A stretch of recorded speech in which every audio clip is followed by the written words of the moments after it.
Throughout Europe, tales tell of men who could take the shape of wolves, and this is no less the case in Irish myth. The goddess Morrigan takes the form of a wolf when confronting Cuchulainn, and writers and poets frequently likened warriors to wolves in a complimentary sense. But what are the origins of these werewolf myths that permeate Irish tales and Indo-European folklore more broadly?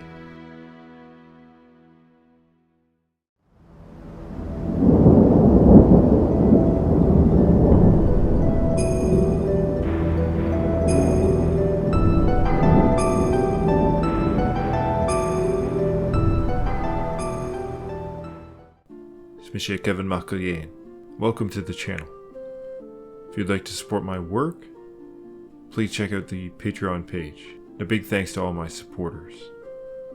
While likening warriors to wolves and hounds may be one thing, physical descriptions of transformations exist, and many surround the old kingdom of Ossory.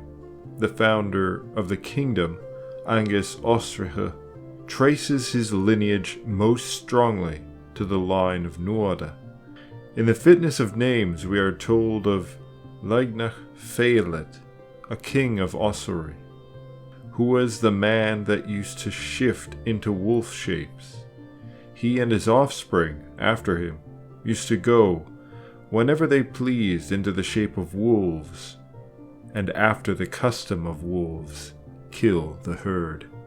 One of his sons was likewise called Cu Cairce, who swore himself into a nun's service after killing her hound, a very similar origin to the story of Cuchulainn, one of Ireland's most famous heroes. But the tales do not end there.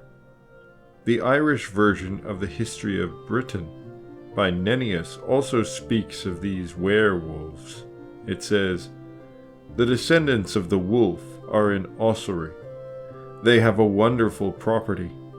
They transform themselves into wolves and go forth in the form of wolves.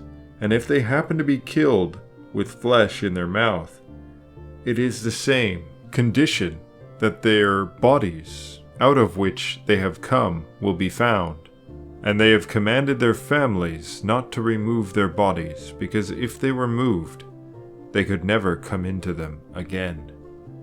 In this account, we have an interesting detail that they were not themselves physically transforming, but was a type of transformation or transportation of their spirit into that of a wolf, and it was their spirit that ventured in this way, while their physical body was left in a sleep-like state. Gerald of Wales, in the Geography of Ireland, also gives a tale of an unnamed priest who meets a man and his wife who had been transformed into wolves. There is even a Norse account in King's Mirror, where St. Patrick was said to have cursed a tribe and turned them into wolves, because they howled at him like wolves when he was preaching.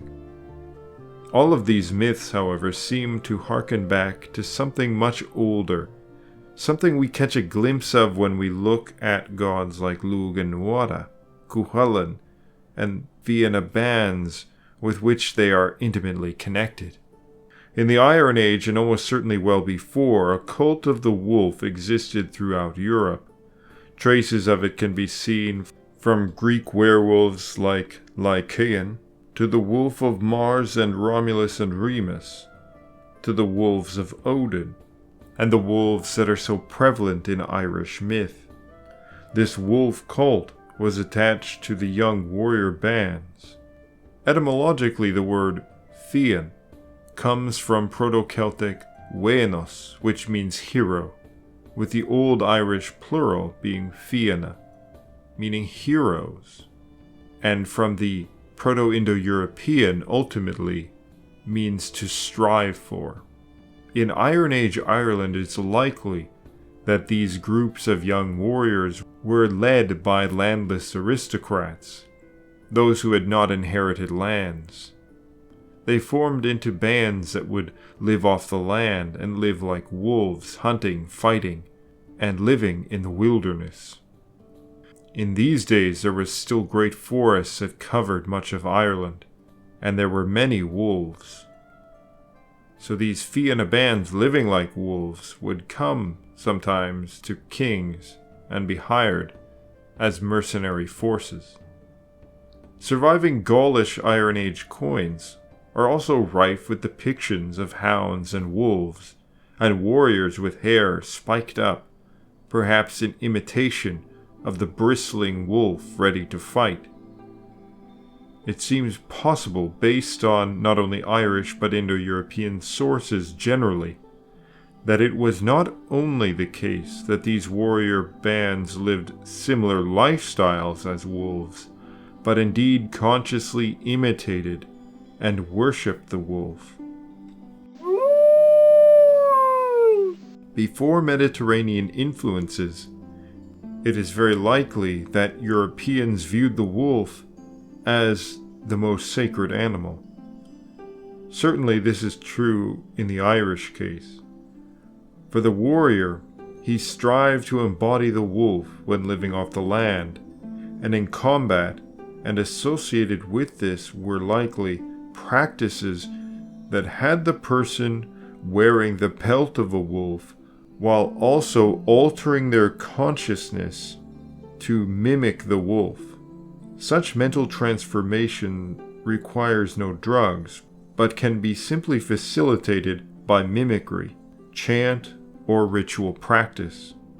Indeed, it is not so dissimilar from concepts of animal-style fighting in Kung Fu, although these have become formalized and devoid often of their original spirit. So the tales of werewolves are so consistent because they are based on something historically true, but somewhat misinterpreted in later Christian sources. Men did transform themselves into wolves, and this practice seems to have carried on longer in Ireland than in many other places. But good parallels can be found in Norse sources. Gods like Lugh and Nuada were very closely associated with hounds and wolves. The Temple of Nodens in Britain has many artifacts depicting hounds. In the Laurugavald Éireann it says of Lugh, "However, a sign it was, the increase like anger, with Nuada of the high silver hand. The son of Ethlu of the contest restrained them. Lugh the complete was a man of vigorously noble art. Hastened to him was a bloodletting wolf in the battle of Maig Tuired in the north." And of course Cuchulainn, one of the most famous heroes in Irish legend, has many characteristics that are werewolf-like. He is of course named after a wolf or hound. Cu in Irish means either hound or wolf, and he is named such after vowing to replace a guard hound, and thus function as a guard hound for the fields, the flocks, and of course the goods of the blacksmith. And both he and Lugh are referred to as Cu Cairde, meaning the hound of arts, or the hound of the artisan. Later Irish folklore knows a story of a man who found an injured wolf and helped the wolf by removing a splinter. And later it is revealed that the wolves can take the form of humans and can speak. And they end up helping the man recover his lost cattle. Sadly, wolves are now extinct from Ireland. With the great clearing of the forests and the massive population expansion, as well as eradication efforts, this was enough to destroy the wolf population. But once the wolf had a very important role in Irish society. and held the imaginations of the people. And they were not always the menacing terrors or evil, but were quite often helpful. And great men, heroes, were likened to wolves, and frequently even Christian saints would walk with wolves and befriend them. They were a symbol of power and cunning, an animal to be both feared and respected, and in the most archaic times, emulated